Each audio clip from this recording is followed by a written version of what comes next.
talking about it. Hold on. What are you even doing right now? First of all, you're dry snitching. Lord, can you work on my humor? Help me. Kind of dry. It's very dry. It's very dry. Beyond dry. It's brittle.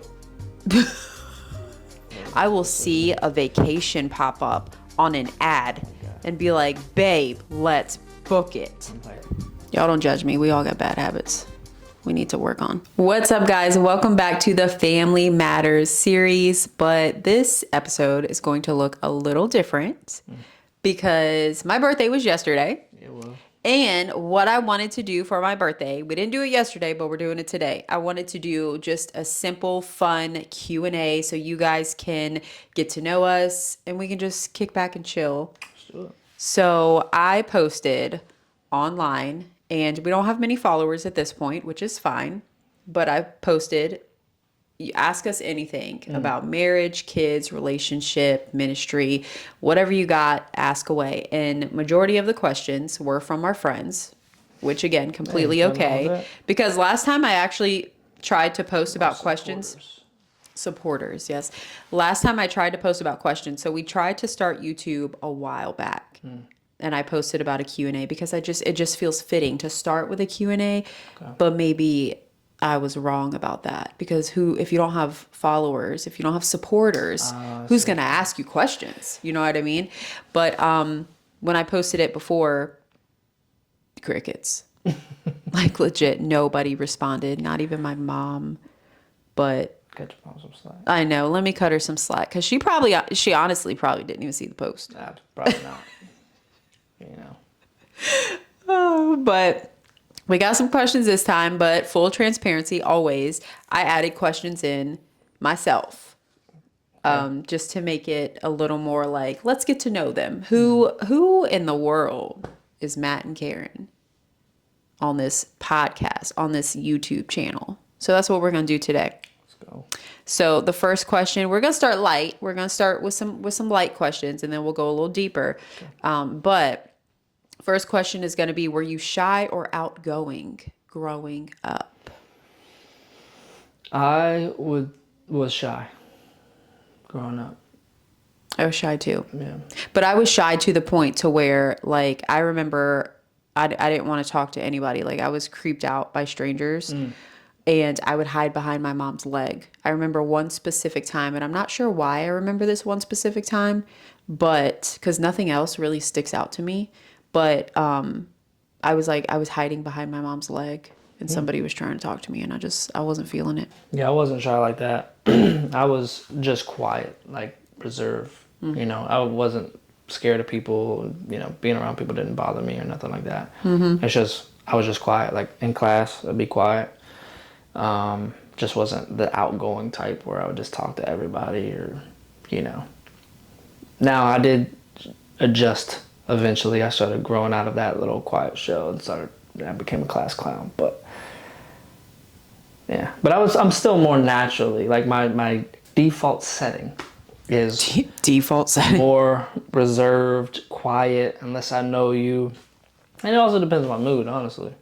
Oh yeah, I mean, if I know you, it's game on. Yeah. Like, we're gonna be having a great time. Sometimes I'm in a chill mood where I don't really want to talk to nobody, and then other times I'm in a mood where I'm like, you know, let's get to know some people. Yeah, if I'm tired, I don't talk much. But I don't think that's anything out of the ordinary. If I don't know you, I am more reserved and quiet. But if I know you, we're going to be cracking up laughing because I love to laugh and I love to joke around, even though some of my jokes, they're not really jokes. They're not funny. So I find them funny, but nobody else does. Anyways, so what were you going to say? No, don't even say it. Nothing to say. Yeah.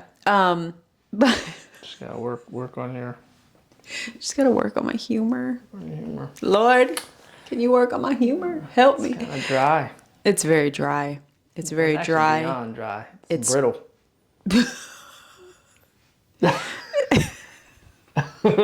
Sometimes moldy. It's like dry and sarcastic. It's one of those sense of humors that like you really you have to know the person. You was have cringe to when you know said me. Yeah, sometimes she's like joking around. I'm like, babe, You have to know me gotta to know my sense of that was humor. rude. That's And that might be why I don't joke around strangers because they're not going to understand. They're not going to know. People that know me, like they get my sense of humor. And some even laugh with me. some Only specific ones. Not all of some them. be getting irritated. Yes, some people don't like my jokes. But I've been talking to the Lord about that too. Yeah. I'm like, Lord, Hallelujah. I don't know if my sense of humor, like, I don't know if it's a characteristic of you. And you know, it's So funny. I need you to help me. Our oldest daughter slightly takes after you Does she? in this way because she will Yeah.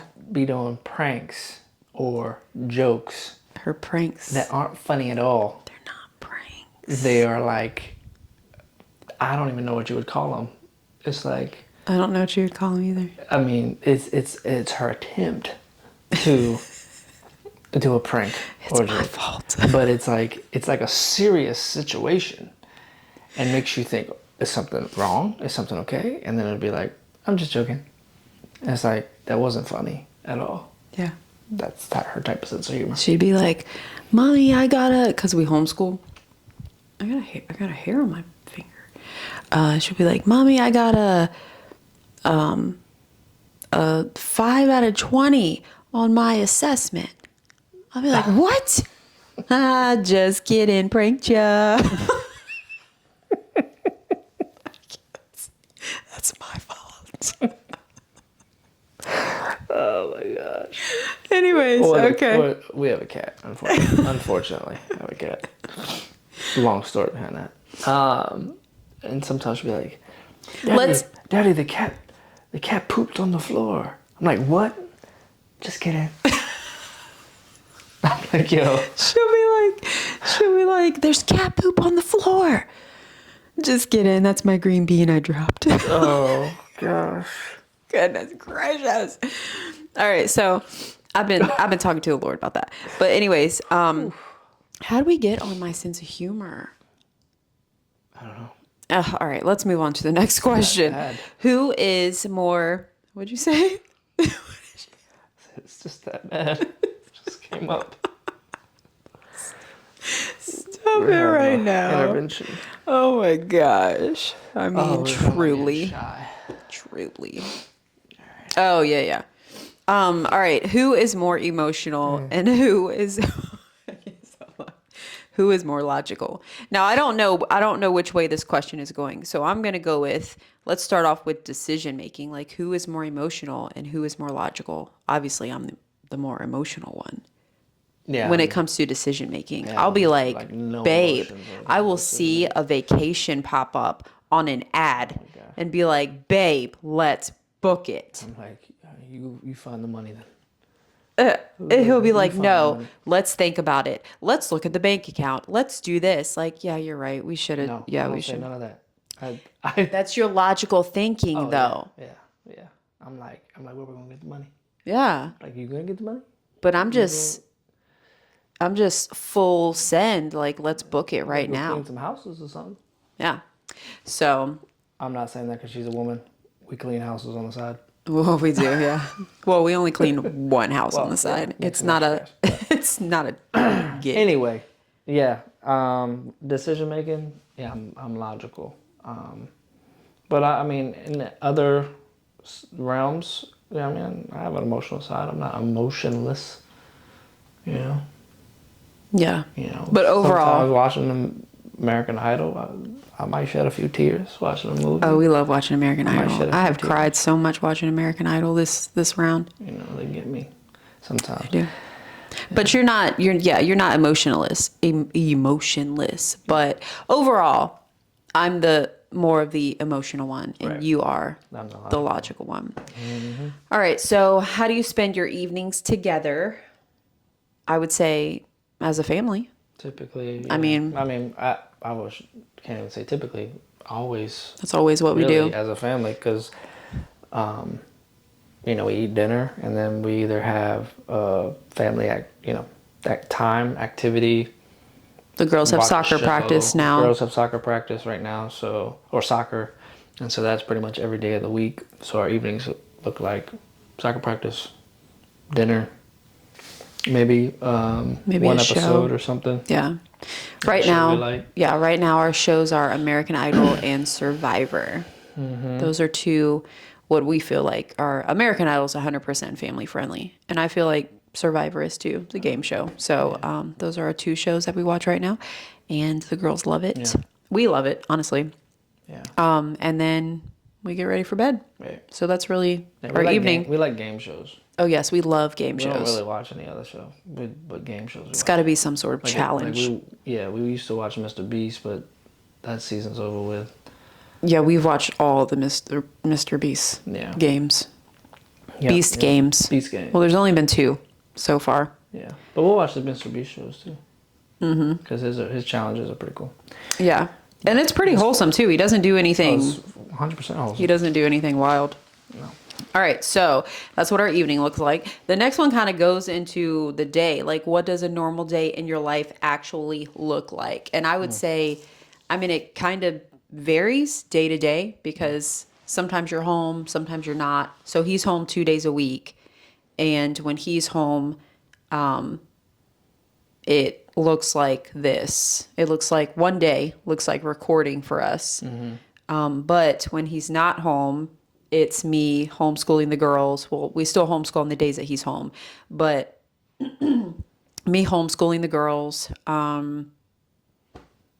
Then after we're done with homeschool, they'll have their what we call creative time, and that's when I get into the ministry work. And Yeah. then I start editing videos and stuff. Yeah. And such. Yeah. For I would say every day looks a little different because we run a nonprofit ministry, so evangelistic ministry, and it's just the 2 of us, right, full time together. And so with just 2 people, the workload is pretty significant. And so the best way to stay on track and to make sure we don't miss anything, make sure everything gets done, and with its deadlines, we kind of allot each day to something specific. And it just helps us stay on track. So every day looks a little bit different.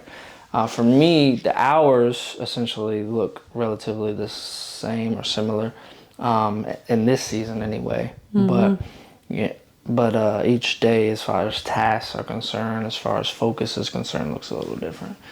But yeah, I start work. The way we have it set up, it just makes it more organized now. Right. And it just flows better instead of having like all these things to making sure you're doing all these things each day. Right. Having a day for Right. every single thing that And you have then to do. You can keep your focus in your brain kind of like in one lane per day. So like I have a day where I study and prepare messages. We have a content day, have a discipleship day where I'm working with people, discipling, having conversations, networking day, meetings with leaders, pastors, ministers, and then administration day, which encompasses kind of everything that we're doing, events, trainings, outreaches, different things like that. So, and then weekends, it's not every weekend, but weekends we sometimes have outreaches. Yeah, weekends. Well, but And weekends can preaching. look a little different for us, which that takes us into the next question. So that's why I cut you off a little bit there, Go ahead. because you were cutting into my answer. What? Forehead. It took you like It 5 did. That seconds. was so delayed, but your First of all, I didn't look, say your 4. forehead. Anyways, We all your know. look gave it away because I knew you said something, but then I remembered. See. Anyways, don't be hating on my forehead. That's an example of active listening and selective hearing at the same time. It is. All right, True. what we got? What's the biggest challenge you personally? So I guess this one is for me. What's the biggest challenge you personally face with your husband starting full-time ministry? So you've been in full-time ministry for years now. 5 years now. So I'm gonna flip this question just a little bit because I don't believe that I have a current challenge. Nothing comes to mind. But when I think back to when you first started full-time ministry, so if I read the question like, what was the biggest challenge you personally faced with your husband starting full-time ministry? I would say it was the balance of ministry and family time, Yeah. because it was just hard to find that off switch, I guess you could say, because it wasn't like a typical, I mean, it's still not a typical schedule, right? Because I mean, we have the back end stuff that we do, the admin, the everything that we do during the week, but then the weekends are when outreaches and events happen. So we don't have a typical Right. 9 to 5, Monday through Friday, and then it cuts off and you have the weekend for everything. Right. So I think that was really challenging at first, and we had to switch our schedule so many times to get it to where we wanted it to be, or where it could be, to where we still had a balance between ministry and family time, while also not neglecting like friends or, family or anything like that. Yeah. So I would say that was the biggest challenge for me when you started full-time ministry. Yeah, that was difficult. Even now, it still can be hard, I would say, but it's gotten a lot better. Because at first, going from that switch from full-time work to full-time ministry, it's a completely different, time, like scheduling, essentially process. Because especially with having an evangelistic ministry, because our primary hours of operation in regards to like our mission, what we're doing, is on everybody else's off days, right? Because we're not doing evangelistic ministry in people's workplaces unless we work there, and we're not working there because we're doing ministry. So you're catching them on their off days. So that is weekends and evenings, and so but at the same time, it was very difficult for me to get away from that like 8 hour, and it's still difficult, that 8 hour a day mind frame where, like I had to break away from the normal schedule. So I was working every day, Monday through Friday with my typical 8 hour schedule, because that's what I was used to.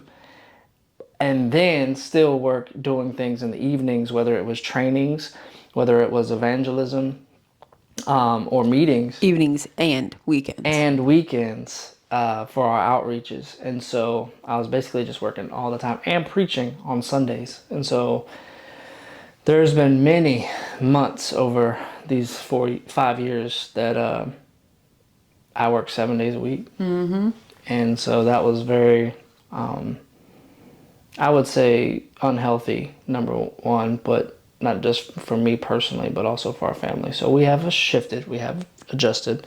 We've gotten a lot better. And now, honestly, that was a recent shift, though, and probably within the last year and a half. And so now I'm personally still trying to find a rebalancing, right, to where it's a happy medium. Yeah. Because I legit burnt myself out from going too hard, too much all the time with no rest. Yeah. And so now there's this like recalibration that has happened, and it's been great for our family. It's been great for us personally. Yeah. Now we're just trying to figure out, and then things always shift too. Like ministry, the thing about ministry is that it's never It's your life.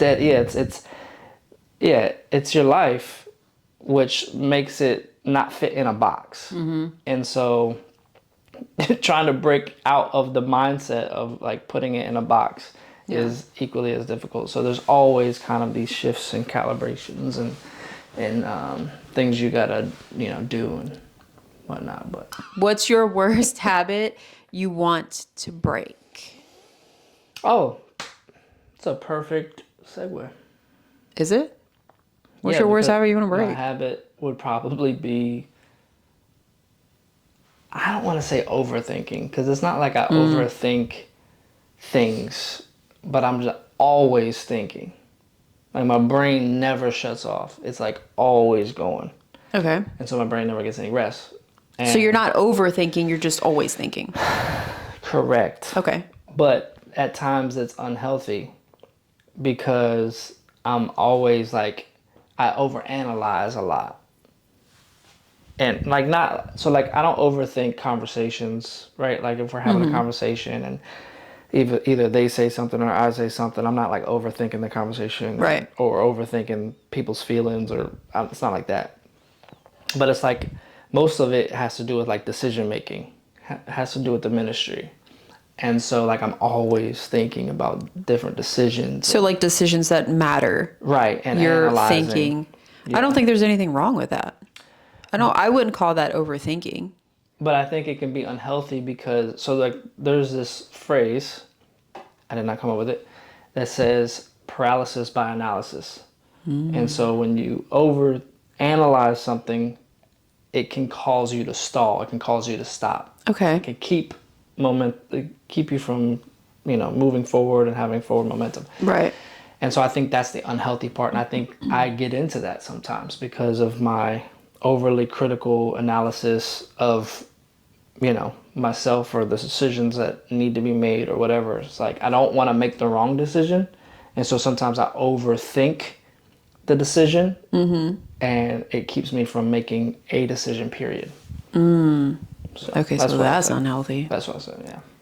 But I mean, I don't think so. When you put it like that, yeah, that's not good. No. But you think so much into it because you want to make sure that you're making, especially with ministry decisions and huge life decisions, you want to make sure that you're going and you're moving in what the Lord is calling you to do. Yeah. Like you want to make sure that you're being obedient to Him. Yeah. So Sure. I don't think there's anything wrong with it. But It when can it be gets unhealthy, then yes, that's an issue. Yeah. All right. So I didn't give my habit. My worst habit is what are you staring at me for? I'm waiting for your answer. I would say it's picking up my phone in the morning before spending time with the Lord. Okay. What were you gonna say a worst habit for me? No. Then why were you so surprised? Oh, that one. Okay. Well, I had one in my head as a possibility. But I wasn't gonna say it. What is it? I was gonna say oversleeping. Oh, I love sleep. I should break that habit too. Lord, break it off. Break it off, Lord. Well, you That said habit, the phone, yeah. Huh? Well, both of those actually are really bad habits. But I've been talking to the Lord about the phone one. Like, Lord, I don't want to pick up my phone before spending time with you. Help me restrain from doing that. But I also need to not put my phone beside me. I think that's something that I can do. That's something practical that I can do on my end. Like, do I need to put my phone beside the bed to where I can just roll over and grab it Yeah. and not even have to get out of bed? No. So I don't need to do that. About this, huh? Yeah, I've been asking the Lord to help me with this. Okay. Yeah. So saying Now I need to ask him to help me with sleep. you might be rejecting his help. I mean, yeah, I could be. Because I would come in the room and I'm like, what are you doing on your phone? I'm on my smack the phone. phone out in your hand and you get mad at me. You don't smack the phone. That's a It's not when I hear slight love tap. yeah, when I hear smack, I think of like No, I don't draw back. he's not it's like coming up and being like, "What up?" It's like, what are you doing? Tap. And then it falls over and I'm like, There you go. "Babe." Yeah, she gets mad. She was like, Why'd you do that? That's not how you sound. You sound bubbly when you say it right like that. Like this? Yeah. Well, I'm not in you're the like- moment. You're like, are you serious? Yeah. What are you even doing right now? What are you even doing? You wouldn't like it if I did that to you. You wouldn't. You don't like when I do that to you. No, you try to snatch my phone sometimes. That too. And I'm not on my phone a lot. Texting while driving. Do you want to start talking about it? Hold on. What are you doing? What are you even doing right now? First of all, you're dry snitching. You are incriminating me. Secondly, Oh my gosh. I don't do that often. Are you serious? We're not even going to talk about it. Look, I'll be at a red light. You're on my still phone. driving even though the car is stopped. She's like, stop texting and driving. I'm like, I ain't driving. You- We're literally sitting here. It is still driving. If the car is stopped, I don't care if you got a wheels stop ain't sign, a red turning, light. we ain't driving. If the car is in drive, you driving. The car is not parked. You got your foot on that pedal. You are still in control of that car. And you got to answer a text message. I'm like, stop texting and driving. Look. I think that's a bad habit for you. Moving on. We can move on. But Just I could be rejecting his help. So I'm going to work on it. Okay? We're going to put it back on me. I'm going to work on it because I truly deep down within me, I don't want to pick up my phone before spending time with him. I want that to be the first thing I do. Now, what did I say my other bad habit was? I mentioned. Oh, wait, the phone, and then sleeping. I love sleep. Like, I really love sleep, but I can stay up. Who was it that, well, we don't need to know who, but somebody asked you at one point in time, like, is Karen a night owl or is she a morning person? I said neither. And you said neither because I'm not. I don't like waking up early. Don't fit in any box. I don't like waking up early in the morning unless the Lord wakes me up. Because if he wakes me up, then I'm getting up. Like if I'm waking up, remember I went through that spurt where it was like a whole period of time where he would wake me up between like 3 and 4 o'clock every morning. Yeah. And I would get up and I would spend time with the Lord and I would pray. And then I go back to bed. I go back to bed until the girls got up. But other than that, like I don't like waking up early, but I also don't like staying up at night. But I will say, you even said, so we were hanging out one night and it was late and we were watching a movie or something. And you told me, you were like, look, you can stay up. You said something like, look, you can, or I've realized you can stay up late, but you just have to be doing nothing. Like just chilling, sitting on the couch, watching a movie, not like out with people. Do you remember? Am I tripping or do you remember saying that? I remember saying you can stay up if you want to. I think you said the second part. You gotta be doing nothing. I don't remember saying that. Oh, maybe. But I guess that makes Maybe sense. I put them together. Because you have introverted tendencies. I don't like to put labels on people, so I'm not going to call you an introvert, but you have introverted tendencies. Right. Yeah. So if I'm doing nothing, I can stay up. So if we're just chilling watching a movie, I mean, I will fall asleep during the movie most of the time, but I can stay up late. It depends on how interested I am in the movie, honestly, if I'm going to stay up through the whole movie. Yeah. But most movies, you just go to sleep.